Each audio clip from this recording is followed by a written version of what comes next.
We have completed 3 7-day flips, and we're doing 4 7-day flips right now, all at the same time. Absolutely not. There's no way. And there's no way that we can do that. I was trying to convince my project manager, hey, it's possible, we can do this. And here we are today. 4 different units that all have very unique rehabs that have to be done. I'm really overwhelmed with like all of it. I don't think it's ever been done, ever. How amazing is that? 4 rehabs in 7 days. I'm really excited.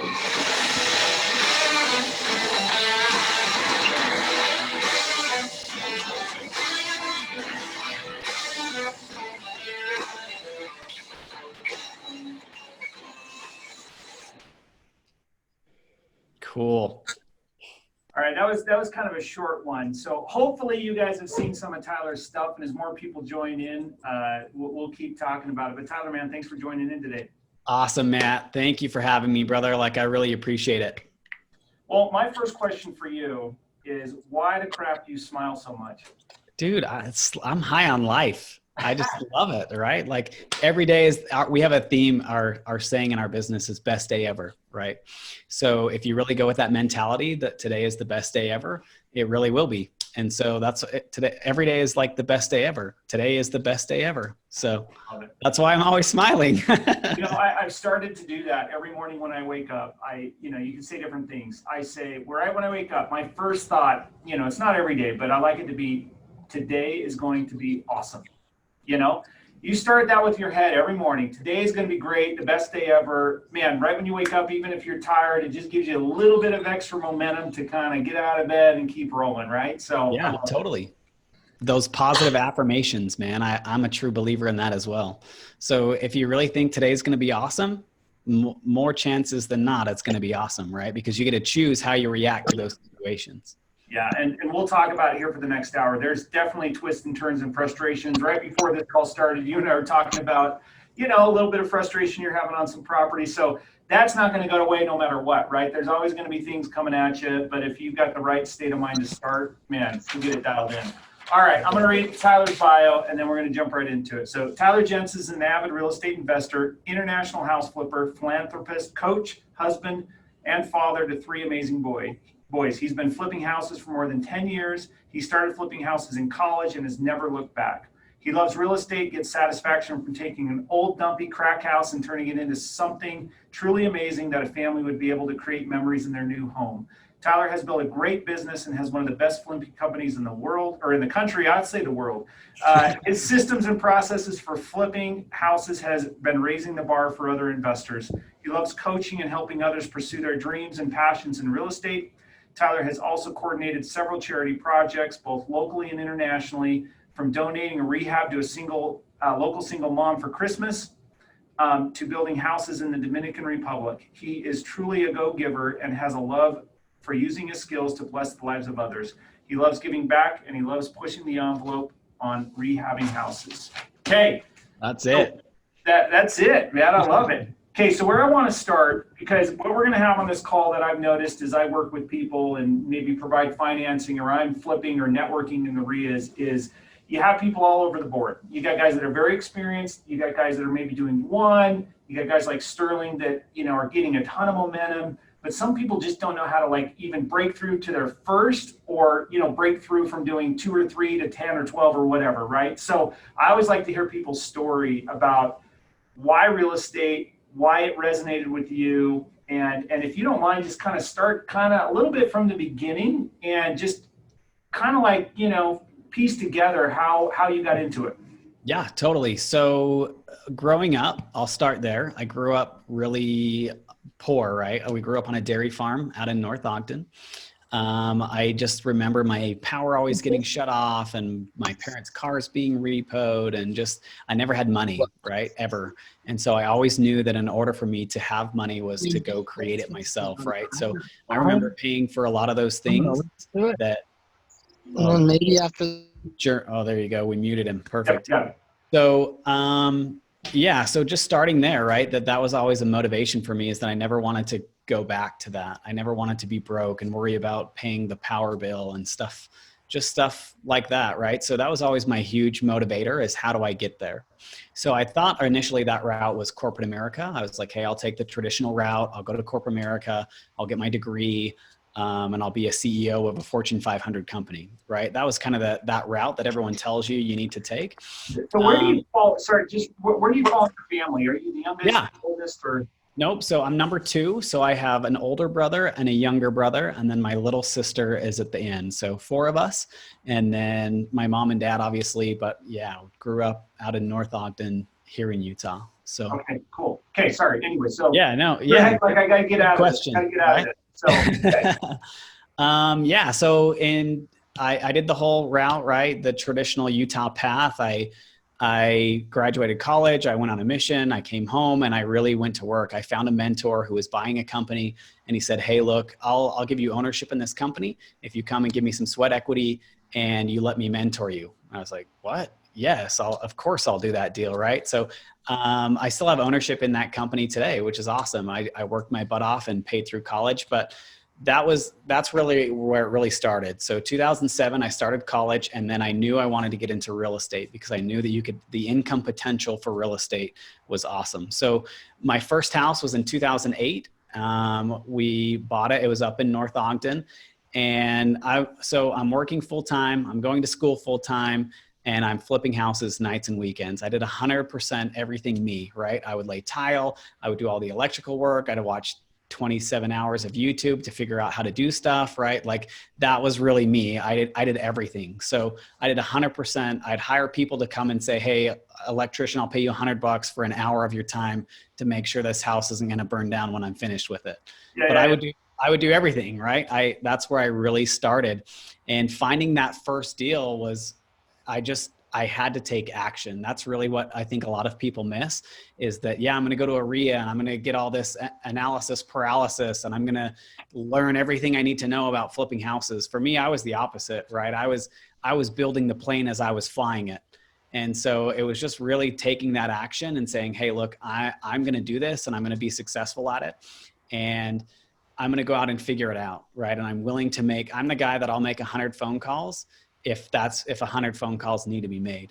And so it's really that's what I think a lot of people are missing, is that they go to these meetings, they get on these Zoom calls, they go and talk with all these people. Hey, there's no deals out there.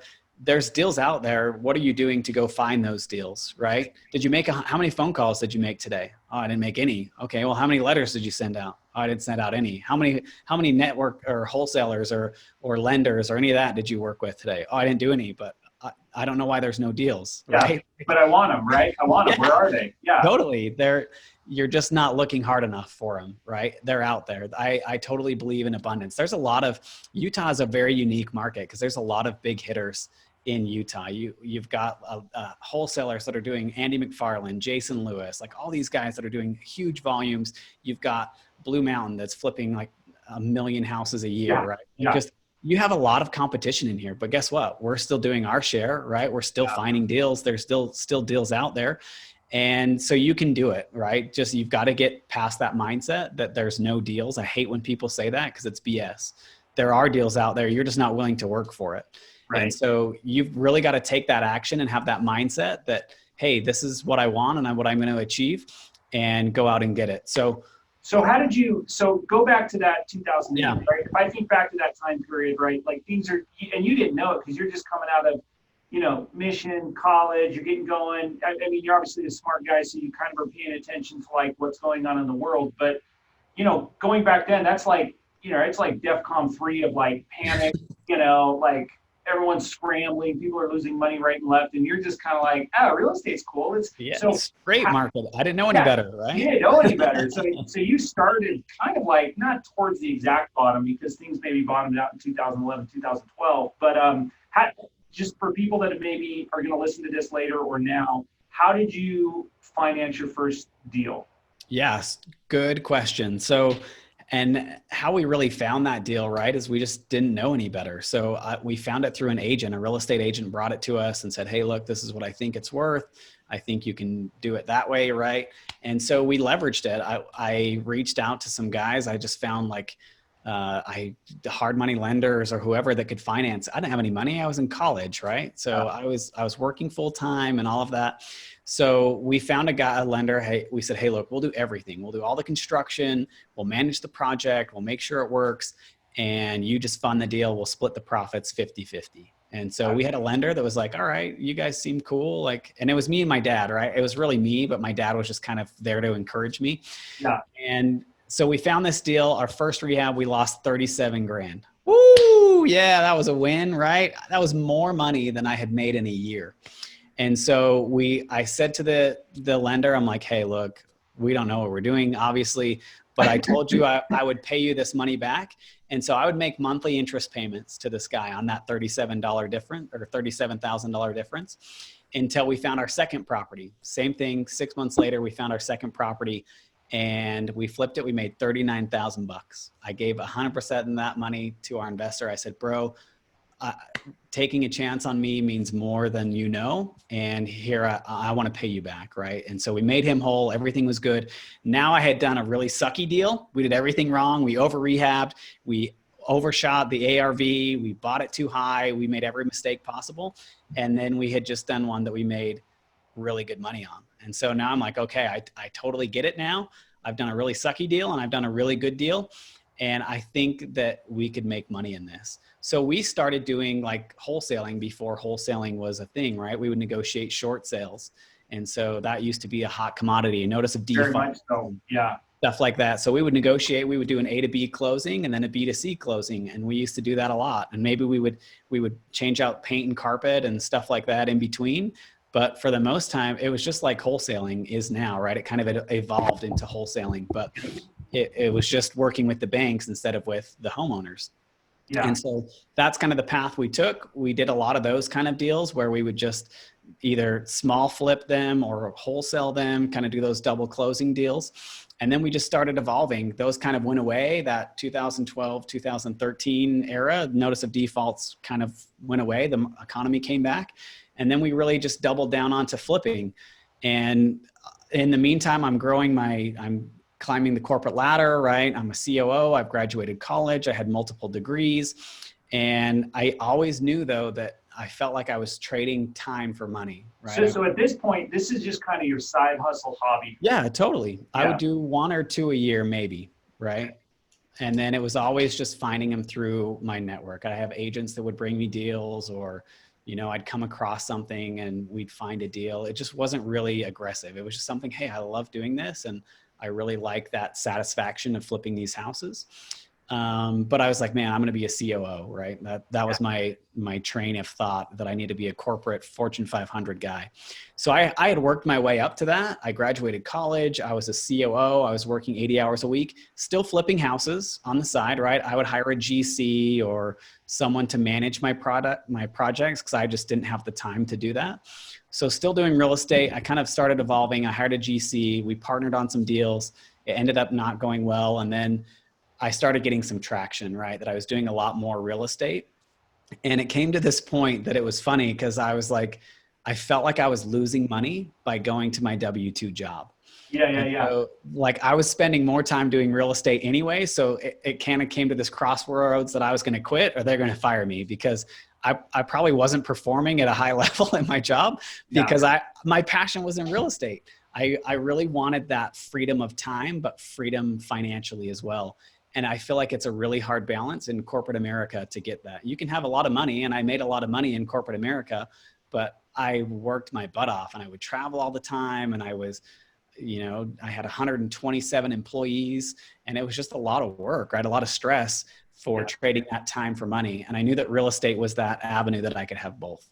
So that's where we really picked up. We closed on 2 properties. And I remember coming home to my wife. I'm like, hey, we closed on these 2 houses. We did pretty well on them. We have about a 6-month runway that, we could just go for it. And she's like, no way, right? You're not going to quit your job. You have 401k, you have health insurance, you have all this stuff. And she's like, no, you can't quit your job. So anyways, we talked about it. We prayed about it. We thought about it. And she's like, all right, I'll give you a 6-month window. You have 6 months to start a business and be successful at it. I was like, all right, I'll take it. That's a great opportunity. If not, I'm highly educated. I could go get another corporate America job. Yeah, right. go Yeah, from you there. always got to fall back. Yeah, so we took that leap, right? That was 3 years ago. We took that leap and said, hey, look, I want to do this thing.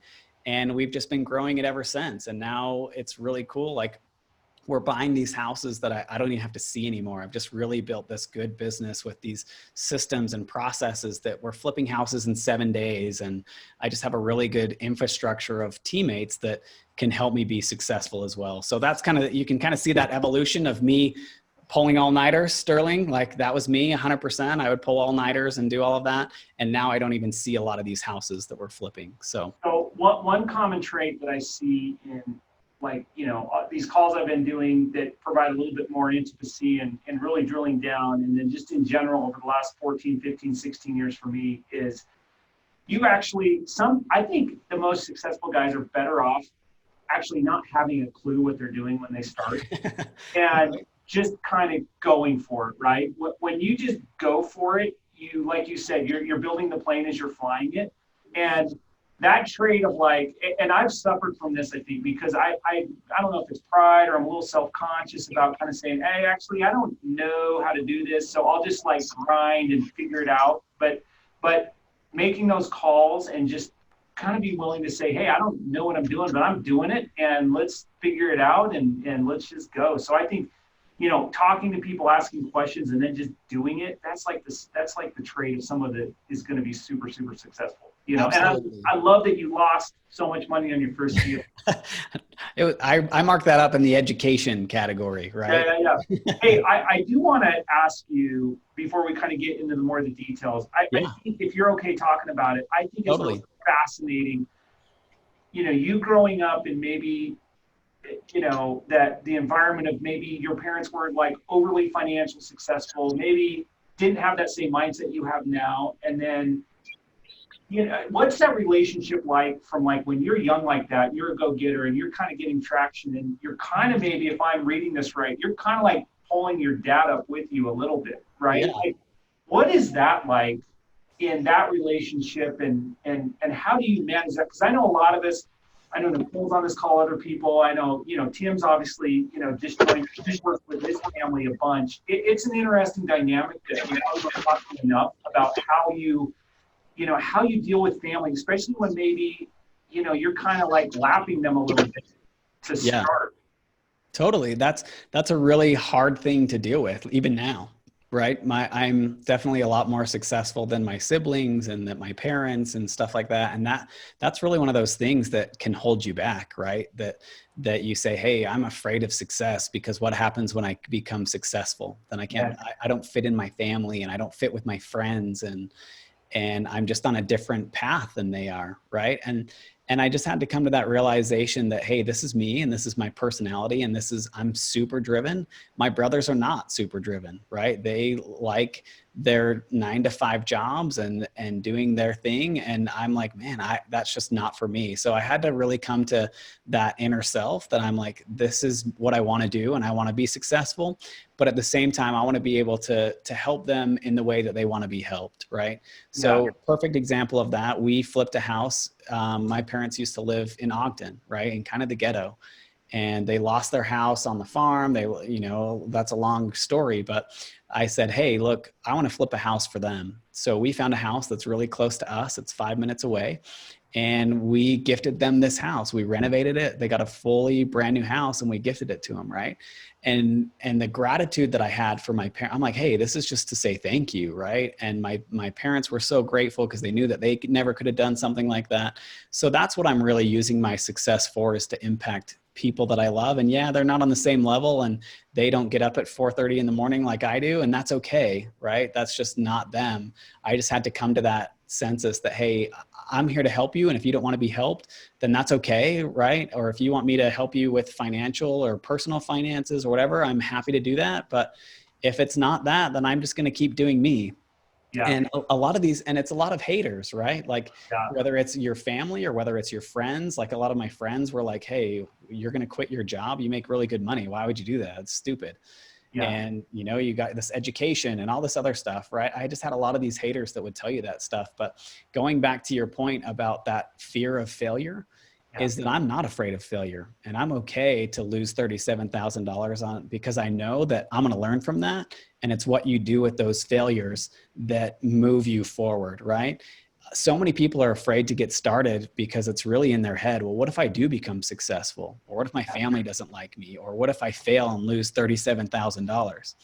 A lot of people are afraid of that, which is rightfully so, but they worry about all the things that could happen instead of things that really might happen, right? Well, what if you're successful? What if you made 50 grand on your first flip? Would that be life changing to you?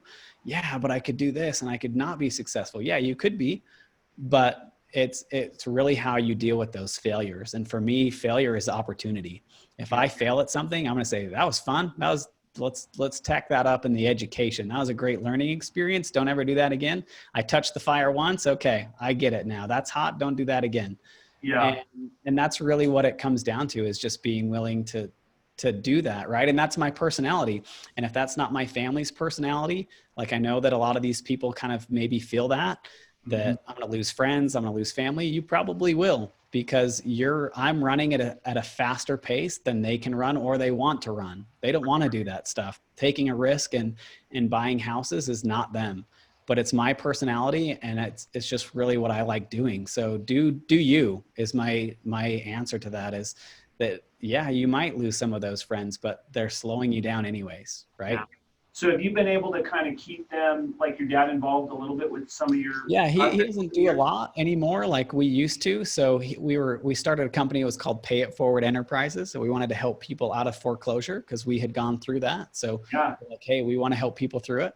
And then my mom got cancer, and my dad kind of just had to take a side thing. But again, I was on this pace that I was going to conquer the world. So I just kept going, and he doesn't do a lot real estate now. Like, he's an investor for me. I invest a lot of his IRA money and stuff like that, but he just doesn't do a lot of that anymore, which is fine. Right. It worked out for him, and he does his thing and I do mine. And I love it, because I think it is and can be very challenging. All of us in this game are looking to raise money, and you need relationships, and you always maybe default first to, like, those family relationships. And I'm on the other side of it, where, my parents were fairly successful. They still are. He's a pediatrician. I have a very, safe upbringing, whatever you want to call it. Things were always certain, the future was set. And then you do get involved. I invest with some uncles and other families and friends. And I just find it interesting because it can be a little dicey sometimes. Everyone's got a different personality. You don't want to blow up those relationships, with what you're doing. So it's an art, right? And I think you got the right personality to do it. So I don't know. And I know people on this call, I kind of bring that up because I know there's people on this call that will be watching that are debating the best way to get, family in on deals. I think it's a lot easier with someone that you don't know that you meet that's just a successful businessman. Absolutely. And so that's where I didn't have the option to go to family, right? None of my family really had money that they can invest. So I had to figure out a way to go and find money without that. So it's so funny that everyone thinks money is the issue, right? But if you have a good deal, Matt, and you totally agree with this. If you have a good deal, the money's the easy part, I think. Easiest part. Right? Yep. Because there's money out there, and people are hungry for deals to make money on their money. And if you have a good deal, finding the deal is the hardest part. Taking that first step and making some action, that's the challenging part, because you got to get yourself out of the comfort zone. But if you have a good enough deal and you have a small network, you could find the money. I really believe that. Even if you're on this call, you know who Matt Strong is. He's probably one of the best lenders in the state, right? Like, I know that he's funded a couple of our deals. So we just use guys like that that are well connected. And you don't have to be an expert at everything. I'm not an expert in lending money, but I know Matt Strong is. So guess who I'm going to call if I need some money? I'm going to call Matt. And so it's just really putting yourself out there. But yeah, don't get caught up. Don't get caught up in those myths that you need money and you need all these things to be successful in real estate, because you don't. Yeah. Cool. Okay. So we're flying through this with you. And so there's a couple of things I for sure want to hit on.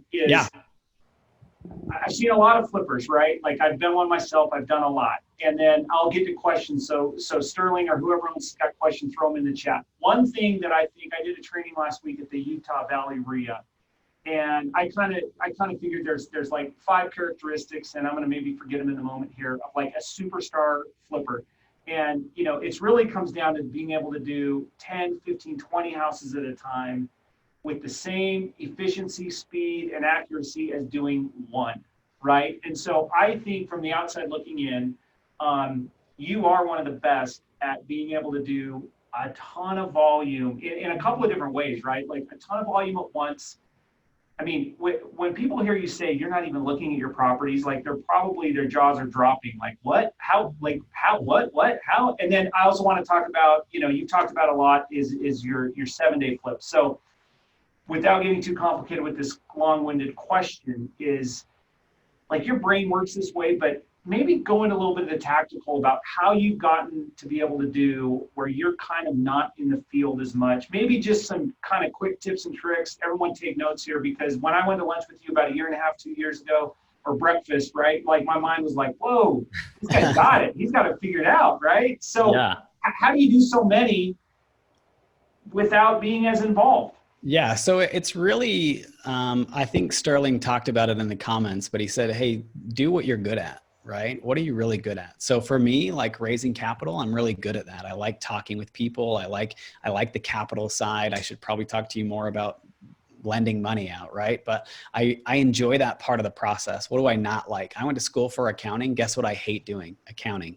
So that was my first hire. My first hire was a bookkeeper. So I said, hey, I don't want to do the data entry, but the numbers got to make sense, right? So I got to make sure I'm watching my numbers. I don't like doing that side of things. What do I really like doing? So Andy McFarland has a great saying, right? He said, write down everything you do in your business. What do you really circle the things that you love doing, right? Focus on those things and what can you hire out or scale out, whether it's a VA, whether it's a project manager or a bookkeeper or whatever it is. Do the stuff that you're passionate about. So for me, I love raising capital. I love talking with people. I love kind of that game and that chase. I like being at the 50,000 foot level. So for me and scaling that business and it's all about systems and processes to me.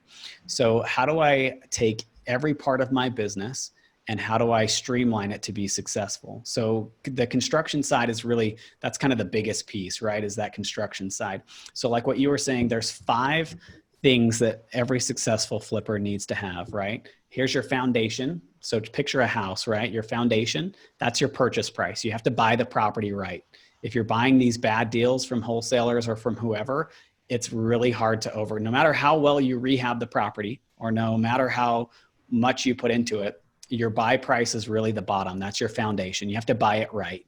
So, and then you have 3 pillars of every flip that you have to manage. And we can dive more in depth, like how we do a 7-day flip and all of that stuff. But it's really these 3 things. It's time, right? You've got to control your time on your rehabs, your budget. You've got to stick to a really tight budget. And then you've got to have high quality, because if you don't have quality, then it's going to show in your ARV and people are going to feel that, right?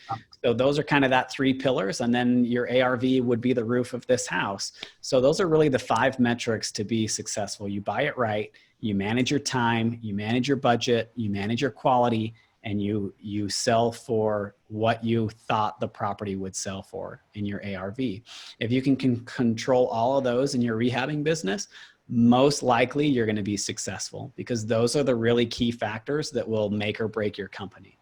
So, and then it's just really drilling down into those things, right? So as part of your business, acquisitions is a big thing. So I needed to hire someone to go and run the numbers on the deal. And then I needed a project manager to help me run the deals and to make sure that the construction was moving forward.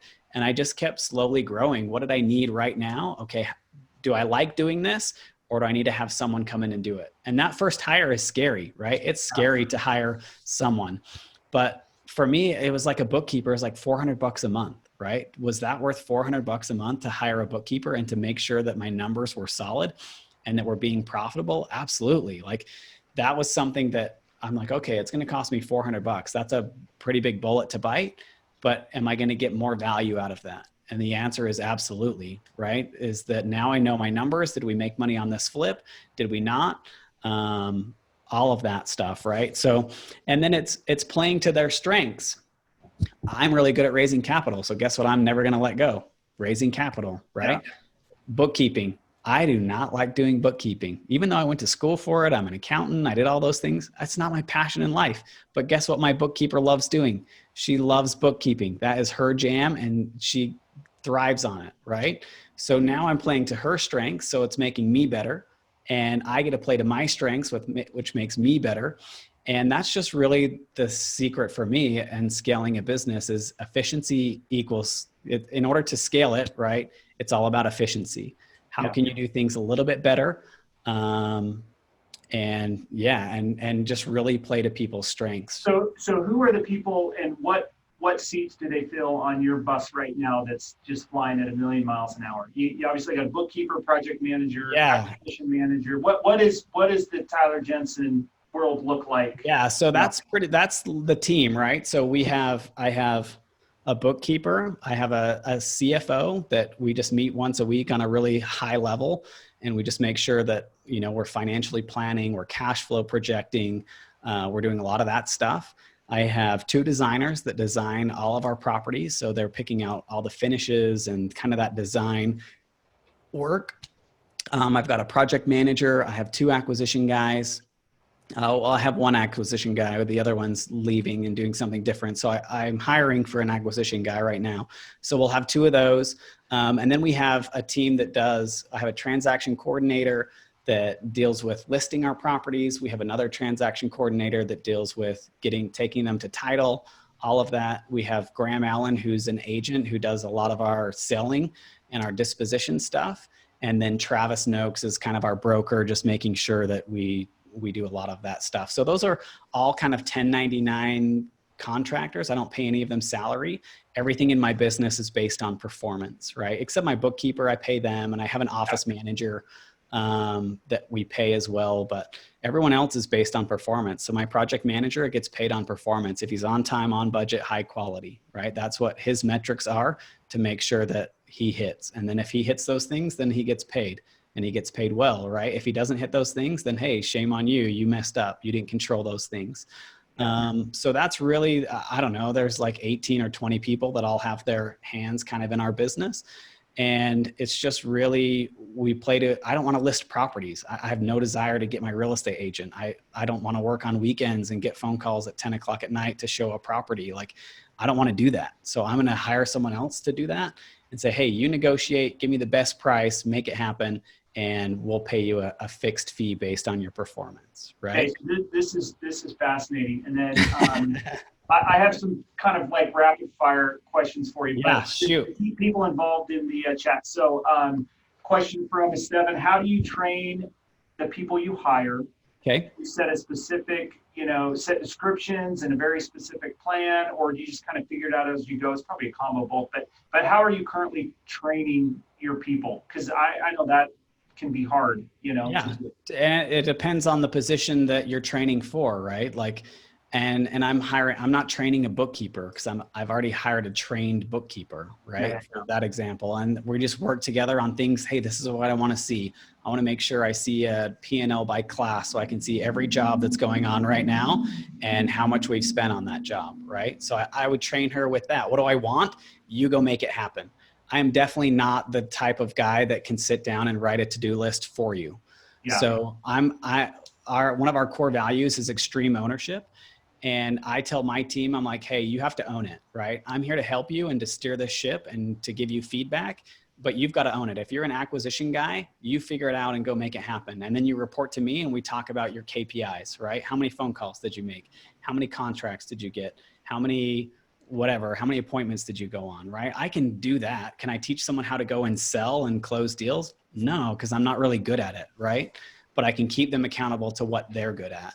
And so that's really the trick, is you don't have to be good at everything. Like, I'm definitely not a good designer. I hate that, right? That is the worst thing. Picking paint color to me makes me go insane because I hate it. It is the worst thing ever. So I hire people that are already good at it, that, hey, these are these 2 moms that love HGTV and they're really good at what they do.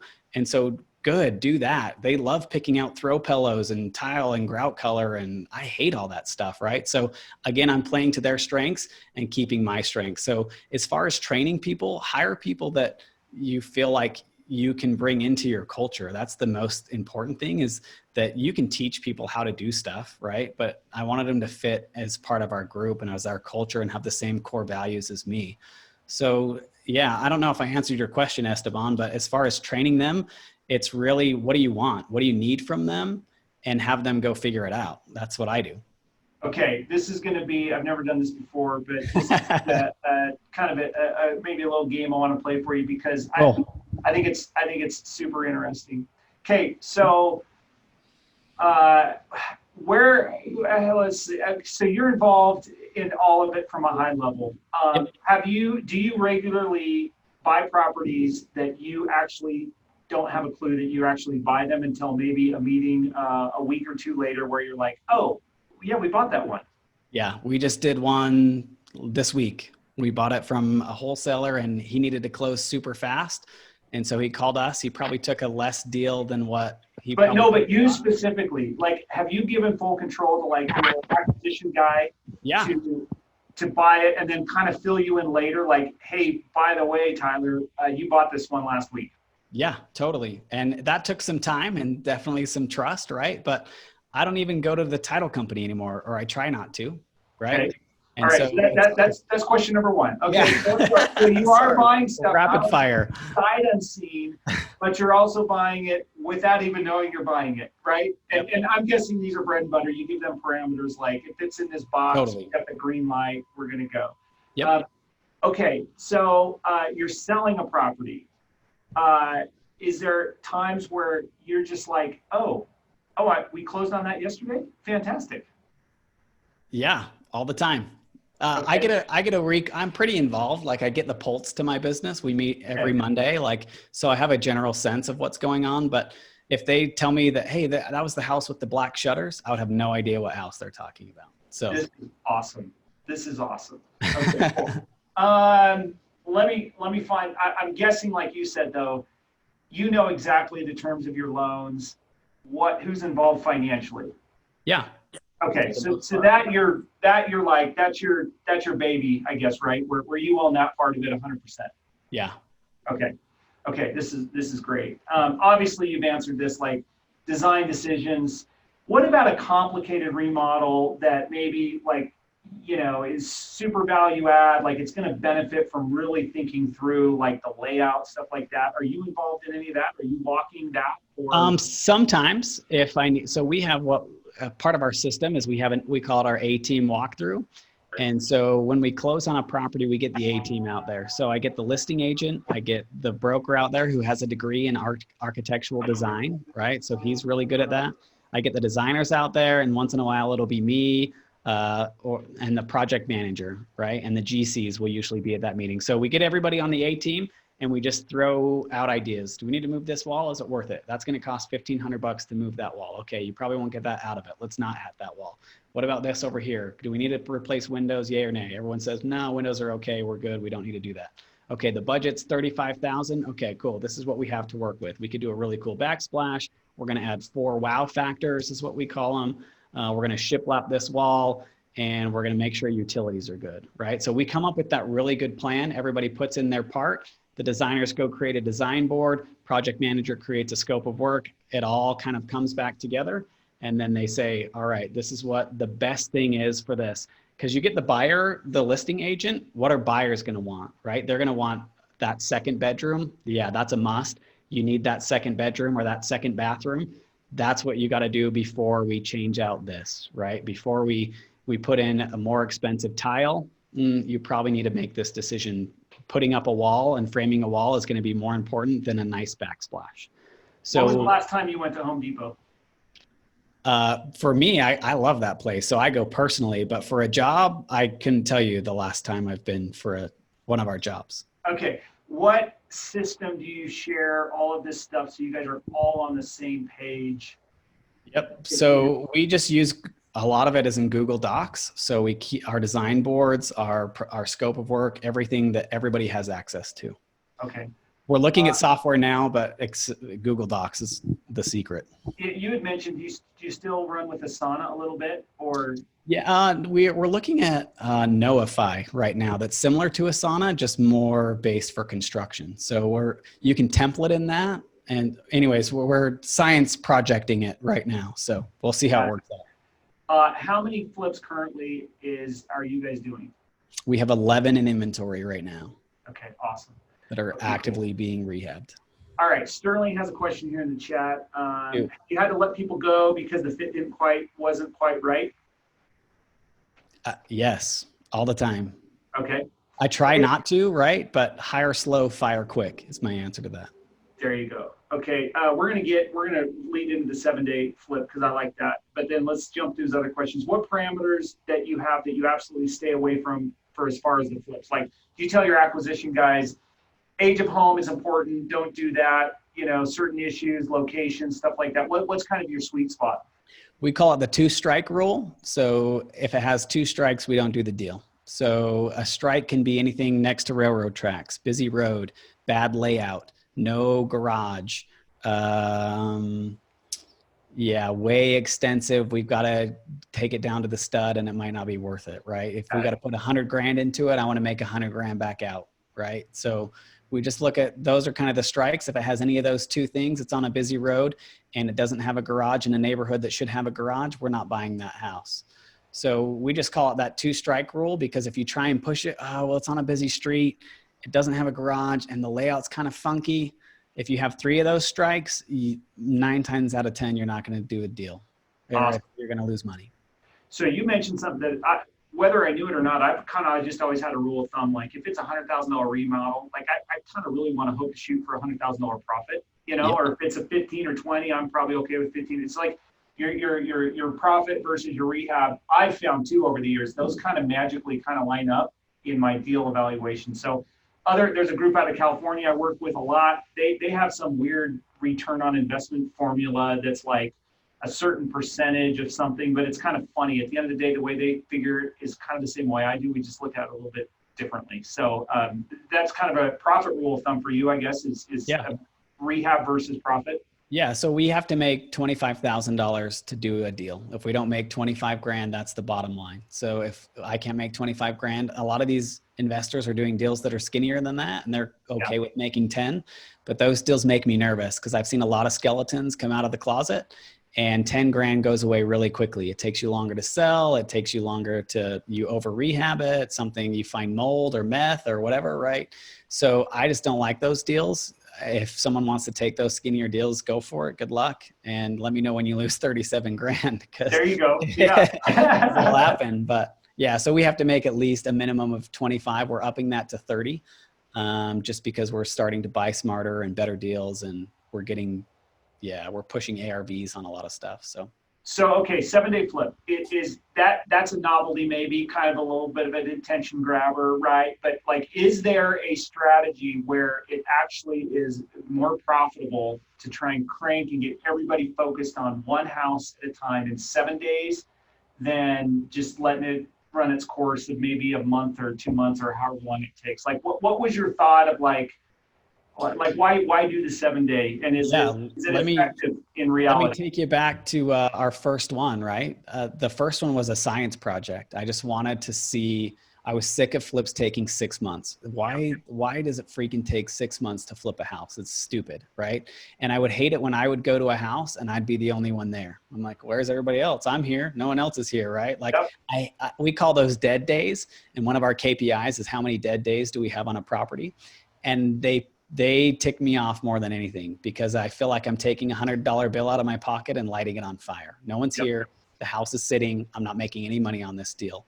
So really it was this science project that I was sick, and I came to my project manager. I'm like, bro, flipping a house in 6 months is stupid, right? What does it really take? It takes man hours and it takes materials. Okay, if I could control all the materials and I can control the man hours, what does that really look like?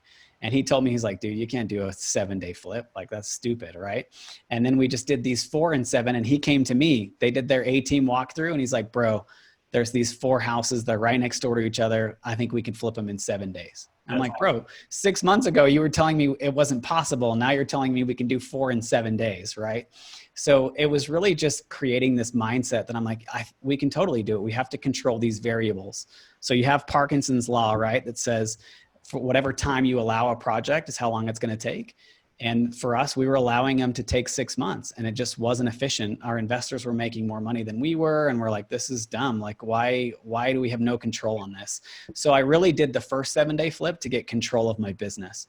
I wanted to see where the wheels would fall off, and I wanted to see what would happen. I wanted to see it crash and burn, right? Honestly, I had expected it to just go terribly.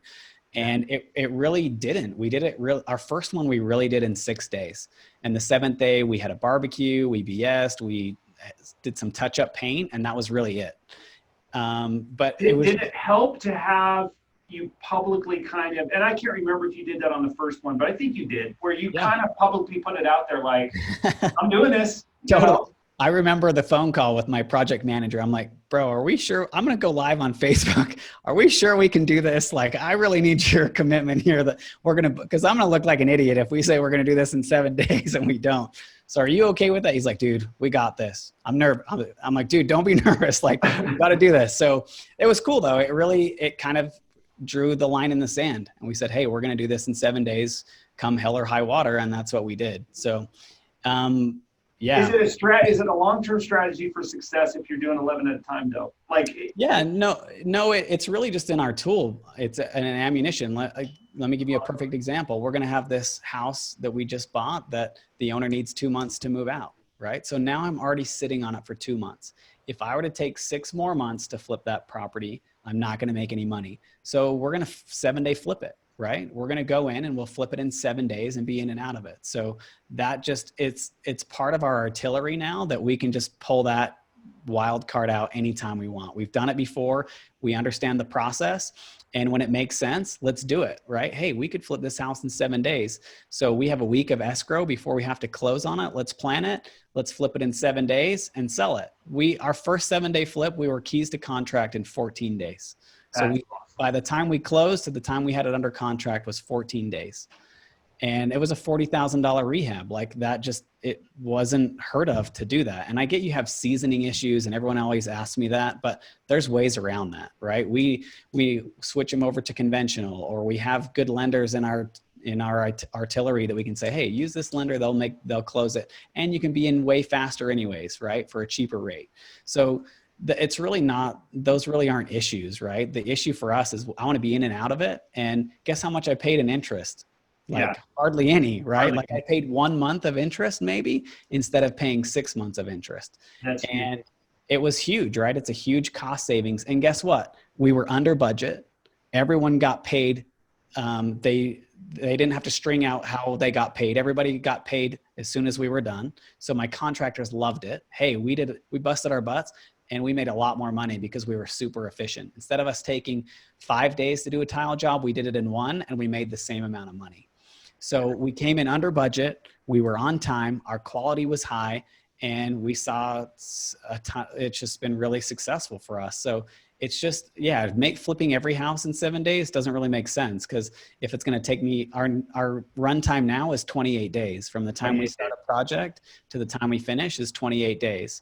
And we're usually about a 35 to 40K rehab on that. So our plan is to spend $10,000 a week. If we can spend $10,000 on a property, then we're at a high level efficiency.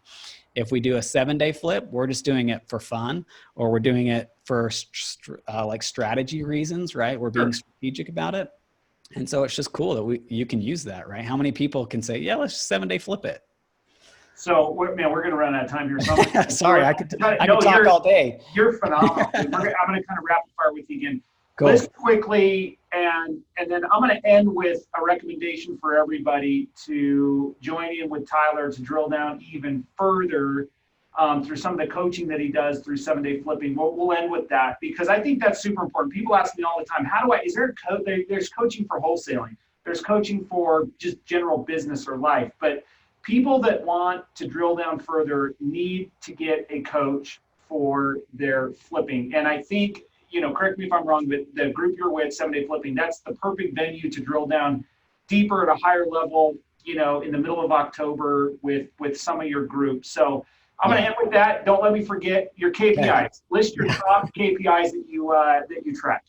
Yeah, so we're looking at really, like I talked about, dead days. We're looking at estimated ARVs versus real ARVs. And lately those have just been off the chain, right? We're getting multiple offers on 99% of our deals, I would say, right? And we're doing that intentionally, right? We want to push those ARVs. We want to get multiple offers. We want to price them right. So we're looking at those KPIs. We're looking at days of construction. How long is it really taking us to rehab these properties? And then time, budget, quality, right? We emphasize those three things a ton. How much time is it taking us to rehab, and how long have we owned these? How's our budget? Did we hit budget? Did we miss budget? How did we miss budget? Why did we miss budget? What are those variances? What do they look like? And we're just refining that process, right? So how do we get better? So time, budget, and quality. Did we hit our quality? Did we not, right? And we're noticing a difference that when we really pay attention to that quality, we're getting it back tenfold in value. Yeah, so we're putting out a really good product and people are willing to pay for it. So those are kind of our KPIs. That's awesome. Who is always continuing to source your new contractors, vendors? Whose responsibility is that? Because I mean, that's an ongoing. I like to think of it. It's like college football recruiting. You're never done, man. Like you just always got to be cultivating the field to keep getting those good, better, and best vendors and contractors. Whose job is that? Yeah, so I like doing that stuff too, but really it comes down to our project manager, right? It's his job to make sure that the project moves forward. But the advantage for us, and here's a gold bomb for you, is that we don't get any bids. We give the contractor a bid and say, this is what we're willing to pay. And we call that standardized pricing. So I know that it costs, we're going to pay $18 to hang a sheet of sheetrock, right? And so if you'll take $18 and I know that that's profitable for you, you're probably not going to make a ton of money on it. But we'll give you continual work. We'll pay you every week where you don't have to go find more jobs, right? We have enough properties that we can keep you busy. And contractors really like that, right? They don't own a marketing business. They're craftsmen. They like doing their craft. So yeah, I love doing that. I like talking with contractors and saying, hey, we have a really good tight system. If you want to be a part of this system, here's how we can add value to you. Right. Well, that's huge. That's going to tighten up everybody's budget thinking about it that way. I'm going to add value to you, but this is what we're paying and this is what we expect and this is what we'll give in return. And you don't end up playing that game of texting and calling and, playing that game back and forth like, hey, what's the bid? What's the bid? So that's because awesome. you'll get bids all over the place. And usually the lowest bid isn't the best bid. Right. And we know that. So we're not going to pay the lowest amount because you're going to come back and the sheetrock's going to be hung crooked or have waves in it or whatever. Right. So we just really, from a lot of experience and a lot of just looking into those numbers, hey, where did we miss? Like, how did we not make money? Why did it take this much time? By really getting that good data, then we can kind of control that. And now we pitch it to the contractors. Hey, this is what we pay. Yeah, you could probably go make more money else, but you got to go hunt and kill that thing. Right. Exactly. You got to go find that new customer where we're here. We'll pay you every week. We have deep pockets. We can make sure that we can pay you on time. And we're here, right? Like we're here for you. We have this team culture. So yeah, that's how we really go about contractors. That's awesome. Okay. Tell us a little bit about 7-figure flipping, why you're involved with it. It probably takes a ton of your time and what's it like and what's the benefit to people? Yeah. So my biggest thing, right, is I have the saying that it's hard to fly with eagles when you're surrounded by turkeys. So there's a lot of turkeys out there, right? You go to some of these meetings and just people that are pulling you down. We talked about that already, but I wanted to fly with eagles. So I needed to find other eagles that I could fly with. So for me, being a part of a mastermind and having people who are doing more deals than me, like Andy McFarland has been a great mentor to me, right? He's doing a ton of deals. He lives pretty close to me. We catch up all the time, but I needed a guy like that could take me to the next level. I thought I was doing well, but I needed people that I could surround myself with that were going to push me to the next level. And that's really what 7-figure flipping was this I looked at a ton of masterminds like Collective Genius and all these other guys, but it was all about pounding my chest and I'm better than you. And 7-figure flipping to me was more like, hey, we're doing more deals than you, but how can we help you get there, right? What do you need from us? Let me open my business to you. And that's really been a huge game changer for me. And talking about this event, so I'm super privileged. I get to speak at it again this year. I spoke at it last year. I spoke at it with Jocko Willink and Walter Bond. He's like the #1 motivational speaker in the country right now. He's coming back. Him and I get to share the stage again. And I'm just going to open up my business. I'm going to give you everything that you need on finding, how do you find good contractors? How do you interview good contractors? How do you manage them? How do you control the money? How do you manage your cash flow issues when you're flipping houses? I'm going to talk about all that stuff. And then you have other guys that are doing hundreds of deals every year. Chris Logan is speaking. He's doing like 200 deals a year, all virtually. They don't go see any houses. It's 100% virtual wholesaling. It's incredible. Awesome. So you just have guys like that are just doing, those are the go-getters. Those are the Eagles that are doing it. And I wanted to be around them. So and that's October 15th and 17th. Yeah, that's October 15th through the 17th. It's called Flip Hacking Live. And it's just an incredible event, right? Like you're surrounded by the best people in the country who are doing high volume, who can get you where you need to be. And so, yeah, be committed to it. It's super cheap. It's virtual this year. Thank you, Corona, right? But you don't have to buy a hotel room. You don't have to buy flights. You don't have to buy food. You don't have to do any of that, which we might not ever get that opportunity again with this whole, how the world is now, but it's a pretty cool event. So you have some high impact players. Bill Allen, he was just on Fortune 500 best small businesses, right? Or Inc. 500 or whatever it is. Like, and he's kind of the owner of this group, but just, he's a great mentor to me. And that's really been a game changer, is just finding people that can help you go to the next level. And I do a ton of coaching in that. If you want to reach out to me, like, I'm happy to do that. I just have limited time that I can, people always say, I want to take you to lunch and pick your brain, right? Like, I hate it when people pick my brain. Let's just talk and I'll help you, whatever, right? Whatever you need. And I usually don't eat lunch anyways, because I'm talking. So yeah, you're talking the whole time. So I'd rather just coach, right? That's what I like doing. And come join our group. It's awesome. Yeah, Matt, you posted in. It's called Flip Hacking Live. It's amazing. But I strongly recommend it wherever you are. No, that's great, because I know we're not going to get everybody's questions answered, and so that's not the intent. I mean, the intent of this, like, you've provided 5 hours worth of value in an hour here, and we could go for another, forever. Andy, check out, look up on the website, and it'll all be there for Flip Hacking Live.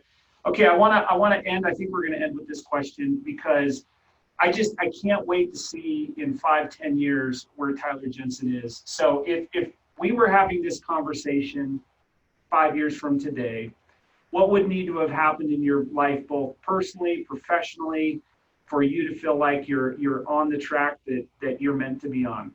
Yeah. So it's funny that I've really been looking and concentrating on that, right? My plan is to get enough passive income that I can hang out with my kids and retire. That was my whole why anyways, right? Is that for me, and looking at the future, is that I wanted both of those, right? My why when I started was financial freedom and time freedom. And so I'm pretty close to that now. I feel like I have a good mix of that. It can always get better. So my plan over the next 5 years is just to make that better. How do I make an impact with my kids? How do I make an impact with my spouse? How do I make an impact with my community, right? Those are really the driving factors for me. And so it's important to me to be successful so I can have that impact. So I can do what I want, and I can hang out with my kids, and I can take them to Disneyland or Lake Powell or whatever that looks like. But also I like working, right? I like the drive and taking it to the next level. So there's a ton of things that go on in Tyler Jensen's brain of where it could go, right? But for me, my biggest driving factor is that, right? I understand my why. It's my wife and my kids, and how do I get to spend time with them while not having to worry about that money and that financial freedom. I love it. Dude, you're the man. Thanks so much again for coming on. Everybody Totally. do his YouTube stuff, and check out Flip Hacking Live, and then positive vibes out for you. You are setting the bar high, and we're all chasing to keep up. And I love your availability, and you're willing to give and share. And we're cutting it off at an hour. Respect everybody's time. So thanks, Tyler. Really. Yeah, totally. Look us up on Facebook. We're going to do another 7-day flip probably in December. So Utah House Flip is my company. Check us out on Instagram, Facebook, Tyler Jensen on Facebook. I'd love to hang out with you guys. Whatever you need, I'm an open book. So I don't have all the answers, but willing to listen, willing to help. So thanks, Matt. I really appreciate you, man. Awesome. You've been a great mentor. You're making a huge impact with this group and I know the community around you. So thank you. I admire you. You're one of my Eagles. So thanks again, Matt. Thanks, buddy. Have a great day. Everyone crush it. We'll talk to y'all later. See ya. See ya.